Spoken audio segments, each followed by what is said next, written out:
आपको अपना जुड़ाव बढ़ाना होगा। और जुड़ाव बढ़ाने के लिए हम लोगों ने कहा कि जो 3 सूत्र हैं उनको करिए आप, लेकिन ये जुड़ाव बढ़ाना है, इसको तो पहले तय करना होगा। शिव गुरु से को अपना गुरु हम बनाएंगे, हे महादेव आप मेरे गुरु हो जाइए, मेरा मन इस बात को समझे,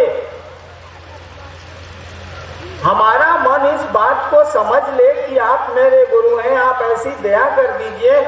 और जब मन समझने लगेगा, मन में ये बात अनुभूत होने लगेगी, जिसका बोध होने लगेगा कि शिव मेरे गुरु हैं, तब उस शिव का गुण दोष आप में प्रकट होगा, आप में दिखेगा। और गुरु तो आप जानते हैं शिष्य में दिखता है।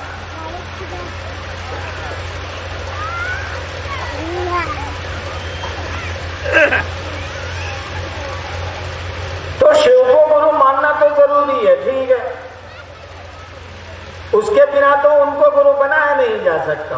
संबंध की शुरुआत तो मानने से होगी। किसी ने घोषणा करा ली, शिव को गुरु मान लिया। शिव को गुरु मानने में कुछ भी नहीं लगता। अब तो हम लोगों ने कह दिया कि आप शिव को गुरु मानते हैं, घोषणा कराने के लिए भी आपको कहीं नहीं जाना। अब आपने शिव को गुरु माना, अपनी घोषणा खुद कर लीजिए आप चाहें तो, दूसरे के पास जाने की जरूरत नहीं है। मन है तो दूसरे से घोषणा कराइए, नहीं तो स्वतः कर लीजिए कि मैंने शिव को गुरु माना है, अंतरिक्ष को ये सूचना दी जाए। क्योंकि शिव गुरु होंगे, शिव गुरु से तो आपके सीधे संबंध है, व्यक्ति का सीधा संपर्क है उस गुरु से। जब महादेव से है तो वही महादेव तो गुरु भी है, तो गुरु से व्यक्ति के संपर्क सीधे क्यों नहीं हो सकते हैं? बीच में कोई आएगा या कोई बिल्कुल जरूरी नहीं। आपने शिव को गुरु माना है, आप अपनी घोषणा कर लीजिए और वो शिव आपका गुरु हो जाए, आपसे उसके संबंध हो जाए, आप उसके शिष्य हो जाइए, यह मन समझे, इसके लिए दया मांगिए और इस रिश्ते को याद रखिए। याद रखिएगा तभी न दया मांगिएगा, भूल जाइएगा तब तो संपर्क ही नहीं रहेंगे। किसी भी संबंध को याद रखिएगा तब न संबंध चलेंगे, याद ना रखिएगा तो संबंध कैसे चलेंगे? हम लोग अपनी यात्राओं में, वो बस की यात्रा हो या ट्रेन की यात्रा हो, सह यात्री से, सामने वाले या बगल वाले यात्री से कितनी दोस्ती रात भर के लिए कर लेते हैं, थोड़ी देर के लिए कर लेते हैं। सुबह यात्रा खत्म हुई या 4 घंटे के बाद यात्रा खत्म हुई, वो कहीं गया, हम कहीं गए, कोई संबंध तो नहीं रहा। 4 घंटे का संबंध रहा या रात भर का यात्रा में संबंध रहा, यात्रा खत्म हुई, वो कहीं, हम कहीं, कोई परिणाम इसके ना आएंगे। वो 4 घंटे में आ सकते हैं, उसके पराठे आप खा लीजिए, आपका भुजिया वो खा ले सफर में, लेकिन इससे ज्यादा कोई परिणाम आपको नहीं आएंगे, क्योंकि सुबह के बाद तो आप भी भूल गए, वो भी भूल गए। ऐसे संबंध कम से कम गुरु से तो नहीं बनाने। गुरु से ऐसे संबंध मत बनाइए, वो भी शिव गुरु से। ये समझाने की जरूरत तो नहीं है कि महादेव से बड़ा गुरु हो सकता है। ये तो हमारे शास्त्र, हमारे साधु कहते हैं, हमारी किताबें बोलती हैं कि वो जगत गुरु हैं, गुरुओं के गुरु हैं, सबसे बड़े गुरु हैं, कहा जाता है गुणाधिपति हैं, गुरुओं के मालिक हैं। उस गुरु को हम लोगों ने अपना गुरु बनाने का संकल्प लिया है और उस दिशा में हम आप चले हैं। जिस महादेव की पूजा सदियों से हम आप घरों में करते आए हैं, उसके बारे में ये तो पहले से पता था कि वो गुरु हैं। लोग पहले से जानते थे कि वो जगत के गुरु हैं। जगत गुरु का मानी क्या होता है? मुखिया जी का मानी क्या होता है? कोई बोले कि ये मुखिया जी हैं तो क्या समझिएगा कि किसी गांव के हैं? नहीं, आप तुरंत समझते हैं कि कई गांवों को मिला के एक पंचायत होती है, उस पंचायत में मुखिया होते हैं। ये गांव के नहीं है, ये कई गांवों के समूह जिसको पंचायत कहते हैं, उसके मुखिया हैं। ये समझ जाते हैं आप? ठीक उसी तरह से कोई कह रहा है ये जगत के गुरु हैं। जगत गुरु शब्द का क्या अर्थ होता है? जगत का गुरु, यानी जगत का एक एक आदमी, संसार का एक एक आदमी वो किसी जगह पे रहता हो, किसी धर्म का हो, किसी जाति का हो, किसी रंग का हो, अमीर हो, गरीब हो, भिखमंगा हो, अरबपति हो, जो भी हो वो, उसको ये हक है, उसको ये अधिकार है कि जो अपने को जगत गुरु कह रहा है या जिसको जगत गुरु कहा जा रहा है उसको वो अपना गुरु बना सकता है। और जो जगत गुरु की कुर्सी पर बैठा है, जो जगत गुरु की सत्ता पर बैठा है शिव या जो भी बैठेगा, उसको ये अधिकार नहीं है कि बिहार वालों को कहे कि मैं तुम्हारा गुरु बनूंगा और अफ्रीका वालों को कहे कि मैं तुम्हारा गुरु नहीं बनूंगा। वो नहीं कह सकता। वो नहीं कह सकता है समुद्र के मछुआरों को जो मछलियां खा के जिंदगी गुजारते हैं कि तू मछली खाता है इसलिए तेरा मैं गुरु नहीं बनूंगा, मैं तो सब्जी खाने वालों का गुरु बनूंगा। नहीं कह सकता वो, इसलिए नहीं कह सकता कि वो जगत का गुरु है। जगत में भिन्न भिन्न स्वाद और भिन्न भिन्न मान्यता और मानसिकता के लोग रहते हैं और वो जगत का गुरु है। इसीलिए सभी मानसिकता और सभी आचरण के लोगों को उसको अधिकार है अपना गुरु बनाने का, वो बना सकते हैं। जगत गुरु शिव इस पे कुछ नहीं बोल सकते हैं। उनको उनका गुरु बनना ही होगा, उनके पास कोई विकल्प नहीं है। वो किसी को ना नहीं कह सकते। जब भी कोई उनको अपना गुरु बनाएगा, वो कहीं का रहने वाला हो, कोई आदमी हो, कैसा भी आदमी हो, शिव को उसको शिष्य के रूप में स्वीकार करना ही होगा। और गुरु का काम क्या है? गुरु क्या करते हैं? संगीतज्ञ गुरु होगा तो अपने चेला को संगीत सिखाएगा बढ़िया से बढ़िया, अगर बढ़िया गुरु है तो। अगर पहलवान गुरु है तो अपने चेला को क्या बनाएगा? पहलवान बनाएगा। अगर दर्जी गुरु है तो अपने चेला को क्या बनाएगा? कपड़ा बढ़िया से बढ़िया सिलना सिखाएगा। ठीक उसी तरह से कोई गुरु है जिसको आध्यात्मिक गुरु कहते हैं, वो क्या करते हैं? कहा जाता है कि गुरु परमात्मा होते हैं। श्लोकों में कहा गया है कि गुरु साक्षात परब्रह्म, गुरु ब्रह्मा गुरु विष्णु गुरु देवो महेश्वरा। गुरु साक्षात परब्रह्म कहा गया है कि गुरु परमात्मा होते हैं। तो जो होंगे वही ना बनाएंगे। संगीतज्ञ गुरु अपने चेला को संगीतज्ञ बनाता है, दर्जी गुरु अपने शागिर्द को दर्जी बनाता है, पहलवान उस्ताद अपने शागिर्द को पहलवान बनाता है।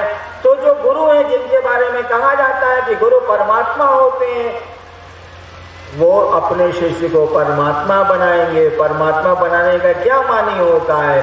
अरे हमारा आपका मन शिव होता है, हमारा आपका शरीर शिव नहीं होता है। हमारा आपका मन शैतान होता है, हमारा आपका शरीर शैतान नहीं होता। ये तो माध्यम है। मन न शिव होता है, मन न शैतान होता है। तो वो गुरु अपने शिष्य के मन को शिव बनाते हैं, मन में शिव को प्रतिष्ठित करते हैं, मन में शिव का आचरण प्रतिष्ठित करते हैं। आप शिष्य के मन को शिव का मन बनाते हैं। देखिए, शिव का मन हो जाएगा तो कैसा होगा? ये तो हम लोग नहीं कह सकते हैं कि कैसा होगा, लेकिन जैसा सुनते हैं और जैसा देखते हैं। देखिए तो शिव की तस्वीर में सांप भी रहता है, मोर भी रहता है। मोर सांप को खाता है, चूहा भी रहता है, सांप भी रहता है। तस्वीर देखिए, सांप चूहे को खाता। भगवती का बाघ भी वहां बैठा दिखता है और महादेव का बसहा भी बैठा दिखता है। बाघ बैल को खाता है, मैंने देखा है अपनी आंखों से खाते हुए, मारते हुए। और शिव की तस्वीरों में ये चुपचाप बड़े शांत, बड़े प्रेम से बैठे दिखते हैं। मन जब शिव हो जाएगा ना, तो ये प्यार की प्रतिमूर्ति हो जाएगा। सांप तो जन्मजात चूहे को खाता है, शिव की प्रेम की परिधि में जब जाता है तो अपने जन्मजात गुण को छोड़ देता। मोर जन्मजात सांप को खाता है। शिव प्रेम की परिधि में, शिव भाव की परिधि में, शिव प्रेम की परिधि में जैसे जाता है, देखिए तस्वीरों में मोर जो है कार्तिकेय का महादेव के सांप को नहीं खा रहा। बाघ बैल को जन्मजात मारता है, कॉन्जेनाइटल हैबिट है उसका, पैदाइशी उसकी आदत। शिव की तस्वीरों में देखिए कितने शांत चित्त ये नजर आते हैं। मन जब शिव हो जाएगा तो प्रेम की प्रतिमूर्ति हो जाएगा, जन्मजात दोषों को छोड़ेगा और तब संसार कितना सुंदर होगा। कहा जाता है कि संसार को अगर सुंदर बनाना है तो एक एक व्यक्ति को सुंदर बनाना होगा, क्योंकि व्यक्ति से संसार बनता, हमसे आपसे ये दुनिया बनती। अगर हम आप सुंदर हो जाएं, शिव हो जाएं, शिवमय हो जाएं, संसार भी सुंदर हो जाएगा, वह भी शिवमय हो जाएगा। कोई नारा दे रहा है कि संसार को शिवमय बनाना है, इस नारे से क्या होगा? जब तक एक एक व्यक्ति शिवमय नहीं होगा, जब तक एक एक व्यक्ति शिव से जुड़ाव नहीं का व्यक्ति शिव से जुड़ाव नहीं होगा, संसार शिवमय कैसे होगा? हो ही नहीं सकता। प्रेम का सागर कैसे छलकेगा? प्रेम के तो कहा ही जाता है कि उसके बारे में करुणा के अवतार हैं वो। तो गुरु अपने शिष्य को शिव बनाते हैं, उसके मन को शिव बनाते हैं। मैंने आपको कहा ना कि मन ही शैतान होता है, मन ही शिव होता है, मन ही राक्षस होता है, मन ही देवता होता है। तो गुरु अपने शिष्य के मन को शिव बनाते हैं, यानी शिष्य आपको हो जाना है शिव, तो वह गुरु तो अपनी जवाबदेही लेगा। अगर गुरु सही है तो अपनी जवाबदेही लेगा। मैंने तो आपको कहा है कई बार कि महादेव को गुरु मान के विश्वास और श्रद्धा भी देने की जरूरत नहीं है। आप नहीं भी दे तो खूब मजे में चलेगा। शिव को गुरु, शिव की पूजा में क्या करना है यह तो मैं नहीं जानता, लेकिन शिव को गुरु बनाने में जानता हूं मैं कि श्रद्धा है तो ठीक, और श्रद्धा है तब भी ठीक, कोई दिक्कत नहीं है। विश्वास है तब भी ठीक, अविश्वास है, नहीं है विश्वास तब भी ठीक, कोई दिक्कत नहीं है। एक ही चीज जरूरी है, एक ही चीज आवश्यक है, क्या? हमारा आपका संकल्प कि हम अपने गुरु शिव से अपना जुड़ाव करेंगे। शिव हमारे गुरु रहेंगे, शिव हमारे गुरु हैं और रहेंगे, और ये संबंध हम आप भूले नहीं। बच्चा लाख मास्टर साहब के खिलाफ बोल रहा है, बच्चा मम्मी को लाख बोल रहा है कि आज मेरा माथा दुखा रहा है, स्कूल नहीं जाएंगे, क्योंकि स्कूल जाने का उसको मन नहीं करता है। मास्टर उसको बढ़िया आदमी नहीं नजर आता है, खेलने नहीं देता। लेकिन मम्मी तय किए हुए हैं, पापा तय किए हुए हैं, मास्टरवा ससुरा तय किए हुए हैं कि आया काहे नहीं। मम्मी भी तय किए हुए हैं, पापा भी तय किए हुए हैं, भैया भी तय किए हुए हैं, दीदिया भी तय किए हुए हैं कि लाख बहाना हमारे इसको स्कूल पहुंचाना ही है स्कूटर साइकिल पे। धीरे धीरे, और श्रद्धा तो उस बच्चे के पास है, वह क्या जानता है कि मास्टर पढ़ा के उसको क्या बनाएगा, जिंदगी में लौकिक शैक्षणिक गुण आएंगे तो उसको क्या परिणाम मिलेगा। उसका खेल छूट रहा है, इसीलिए वो शोर कर रहा है और स्कूल नहीं जाना चाहता है। बंधन में कोई जीना थोड़ी ही चाहता है। विद्यार्थी या बच्चा जो है वो स्कूल में अपने को बंधन में पाता है, उसके मन का नहीं होता है, इसीलिए वो जाना नहीं चाहता। फिर भी शिक्षक पढ़ाते हैं, शिक्षक अपनी गरिमा निभाते हैं। मैं तो इसका साक्षात उदाहरण हूं। मेरे पिता अभी जिंदा है, 80 साल के, यही पूर्णिया में 1952-53 में वो पोस्टेड थे, बहुत शुरू में। मेरे पिता से पूछिएगा कि आपके बड़के लड़के पढ़ने में कैसा थे, मेरे पिताजी कहेंगे उससे बड़ा गधा तो हम आज तक देखे नहीं किया। मैं पढ़ता ही नहीं था, हर जगह मास्टर से झगड़े कर लेता था, लेकिन शिक्षक ने पढ़ाया, तभी तो 1975 में मैं डिप्टी कलेक्टर हो गया।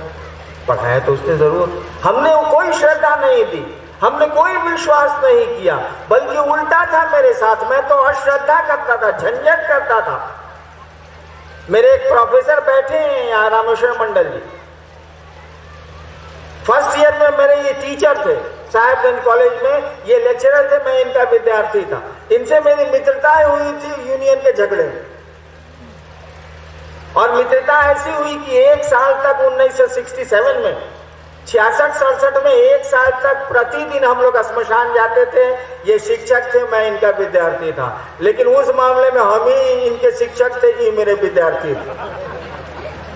रोज श्मशान में हम दोनों जाते थे। एक दिन साहेबगंज के श्मशान में जाते थे, सोमवार को गए साहेबगंज श्मशान, तो मंगल को गए कब्रिस्तान, बुध को गए फिर श्मशान, तो बीफे को गए कब्रिस्तान साधना करने रात के मध्यरात्रि को। ये दोनों आदमी हम लोग जाते थे।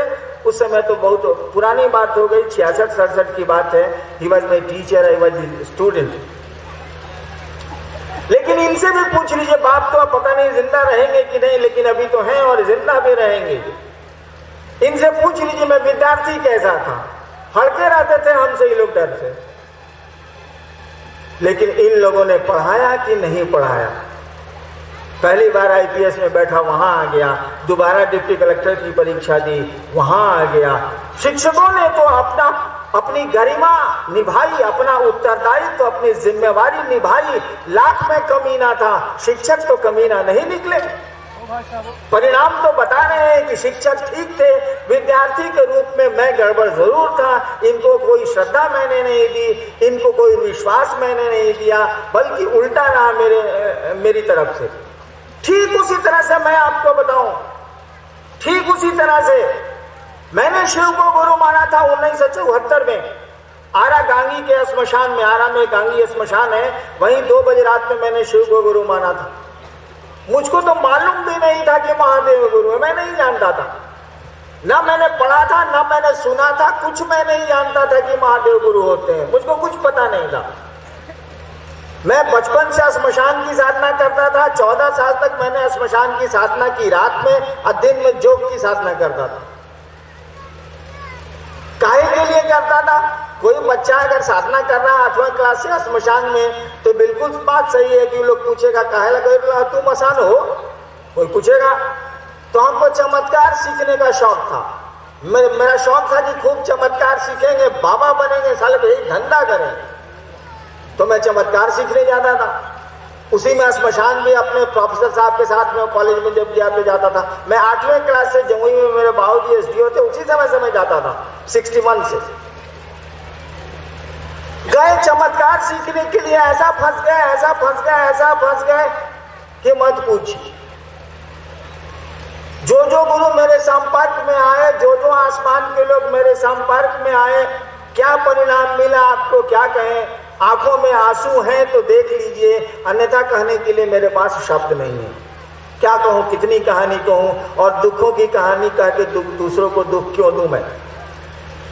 और इसी दुख और इसी प्रताड़ना के चलते 1974 में गांगी श्मशान में मेरे मन में, अपने मन से एक ख्याल आया था कि गुरु भगवान होता है तो भगवान गुरु काहे नहीं। मैं बहुत दुखी था, इतना दुखी था कि मेरे मन में अचानक ये ख्याल आया कि गुरु भगवान होता है। काहे कि अभी हमने श्लोक आपको पढ़ के सुनाया, आपने भी पढ़ा होगा स्कूलों में, गुरु ब्रह्मा गुरु विष्णु गुरु देवो महेश्वर, गुरु साक्षात परब्रह्म, गुरु भगवान होते हैं। तो मेरे मन में आया कि गुरु भगवान होते हैं, ठीक है। इतने गुरुओं के साथ मैं रह लिया, इतने अघोरियों और साधुओं के साथ श्मशान में मैंने समय तो बर्बाद कर दिए, पढ़ाई लिखाई भी छूट गई, कुछ नहीं मिला, सारा कहाँ फालतू धंधा में हम फंस गए थे। और इसी दुख में, इसी प्रताड़ना में, यहाँ तक मेरे दुख बढ़ गए थे कि आसमान के प्रेत शिव के रूप में आके मुझको साधनाएं बताने लगे थे। यानी प्रेत भी साले कमीना है, वो भी शिव का रूप ले लेते हैं। और आदमी सामने वाला क्या समझेगा कि ये प्रेत है कि शिव है, कैसे जानिएगा। यही पूर्णिया की कहानी मैं आपको बतलाता हूं। बहुत छोटा था मैं, दूसरे तीसरे में यहाँ पूर्णिया में पढ़ता था। मुझको इतना याद है कि SDO साहब के बंगले के बगल में मेरा बाबूजी का सरकारी बंगला था। SDO साहब का बंगला भी अभी भी शायद वही है। एक बार मैं स्कूल से खेलते आ रहा था कि मेरा एक दोस्त था शंभू चरण यादव, बेचारा मर गया, नहीं है अब। वहीं बगल में SDO साहब के हाथा के पीछे रहता था वो। उसी के यहाँ से खेल के आ रहा था या क्या करके आ रहा था उतना तो याद नहीं है। गेट था मेरा, गेट में जैसे मैं घुसने चाह रहा था, एक आदमी को देखा कि एकदम काली माई के रूप में गेट पर खड़ा है। दिन का समय था। अरे बाप रे, मैं इतना डर गया, इतना डर गया, इतना डर गया कि दौड़ते दौड़ते घर में गया। बाबूजी ने पूछा, माँ ने पूछा, कहाँ भइलो, कहाँ भइलो, कहाँ भइलो, कहाँ भइलो। हम कहा बाप रे बाप, रोड पर गेट पर काली माई खड़ा बरी, बाप रे बाप काली माई खड़ा बरी। बाबूजी ने कहा, अरे बुढ़े बक बहु रुपया हो। उसमें बहु रुपया आता था, मैं डर गया। सोचिए तो मैं क्या जानता था कि साला बहु रुपया है कि काली माई है। जो बच्चा देखे हुए है सो बुझ गया। मैं अपनी बात बोलता हूँ, यही पूर्णिया की बात बोल रहा हूँ। ये 53-54 की बात होगी, बहुत कम उम्र की बात है, लेकिन याद है मुझे। ठीक उसी तरह से शिव के रूप में प्रेत आने लगे। मैं क्या समझता कि साले प्रेत हैं। मैं तो जो देखता था तस्वीरों में शिव को, उन तस्वीरों को उसी तस्वीर से रिजेंबल खा रहे थे, उसके अनुरूप थे। मैंने महादेव तो नहीं समझा, लेकिन महादेव के लोग जरूर समझा, उनकी शक्तियां जरूर समझा। और बड़ी बड़ी श्रद्धा से, बड़ी लगन से उन्होंने जो साधना बतलाई मैं करने लगा। 3 साल के बाद मालूम हुआ उसके आचरण से कि साला भारी प्रेत है।